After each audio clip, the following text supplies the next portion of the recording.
LRS అమల్లో భాగంగా క్రమబద్దీకరణ ఫీజులో 25% రాయితీ ఇవ్వాలని ప్రభుత్వం నిర్ణయించింది. మార్చి 31లోగా ఫీజు చెల్లించిన వారికి ఈ రాయితీ వర్తిస్తుందని వెల్లడించింది.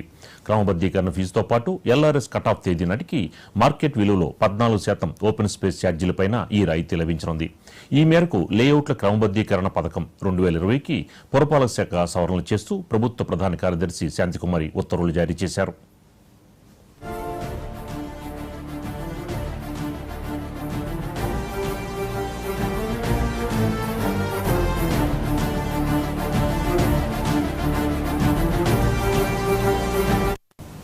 కాగా తాజాగా భూముల క్రమబద్దీకరణ విషయంలో మరో కీలక నిర్ణయం తీసుకున్న తెలంగాణ ప్రభుత్వం లేఅవుట్లు, ప్లాట్ల క్రమబద్దీకరణకు మార్చి 31 వరకు గడువు విధించింది. ఫీజులో 25% రాయితీతో రిజిస్ట్రేషన్ చేసుకోవడానికి అనుమతినిచ్చింది. బీఆర్ఎస్ ప్రభుత్వం తీసుకొచ్చిన ఎల్ఆర్ఎస్ లేఅవుట్ రెగ్యులేషన్ స్కీమ్పై ఉప ముఖ్యమంత్రి బట్టి విక్రమార్క, మంత్రులు పొంగులేటి శ్రీనివాసరెడ్డి, శ్రీధరబాబు సమీక్ష చేశారు. తెలంగాణ వ్యాప్తంగా 4 ఏళ్లుగా ప్లాట్లు కొనుగోలు చేసిన వారందరికీ కూడా ఎల్ఆర్ఎస్లో అవకాశం ఇవ్వాలని రేవంత్ సర్కార్ నిర్ణయించింది. 10% ప్లాట్లు రిజిస్ట్రేషన్ అయిన లేఅవుట్లలో మిగిలిన ప్లాట్లు కూడా క్రమబద్దీకరించుకోవడానికి అవకాశం ఇవ్వాలని నిర్ణయించింది.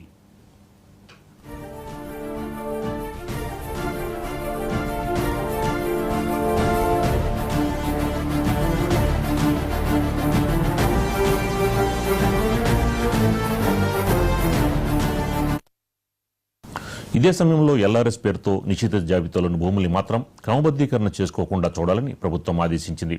సబ్ రిజిస్టర్ కార్యాలయాల వద్ద చెల్లింపులు జరిపిన ప్లాట్లని ఇప్పుడు రిజిస్ట్రేషన్ చేసుకోవాలని సూచించింది. ఒక లేఅవుట్లో 10% ప్లాటు రిజిస్ట్రేషన్ అయితేనే మిగిలిన 90% కూడా ఎల్ఆర్ఎస్ స్కీములో క్రమబద్దీకరించుకోవచ్చని ప్రభుత్వం తెలిపింది. అంతేకాదు ప్లాట్ల క్రమబద్దీకరణకు చెల్లించే ఫీజులో 25% రాయితీని కూడా ఇవ్వాలని రేవంత్ రెడ్డి ప్రభుత్వం నిర్ణయించింది. అంటే ₹1,00,000 చెల్లించాల్సిన వారు ₹75,000 చెల్లించి ప్లాట్లు క్రమబద్దీకరించుకునే అవకాశాన్ని కల్పించింది. ఈ అవకాశం మార్చి 31 తేదీ వరకు అందుబాటులో ఉంటుందని తెలిపింది. సబ్ రిజిస్టర్ ఆఫీసుల వద్ద చెల్లింపులు జరిపి ప్లాట్లను రిజిస్ట్రేషన్ చేసుకోవాలని సూచించింది.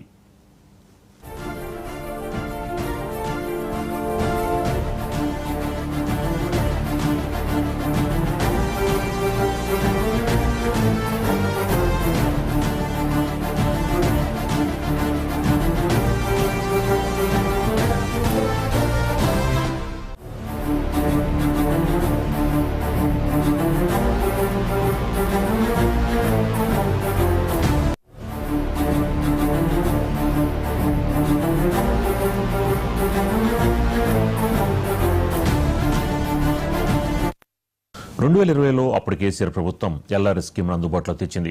తర్వాత కోర్టు కేసుల వల్ల ఈ క్రమబద్దీకరణ జరగలేదు. అయితే కోర్టు తీర్పు 2023లో వచ్చినా కూడా అప్పటికే ఎన్నికలు సమీపించడంతో క్రమబద్దీకరణ పనులు ఆగిపోయాయి.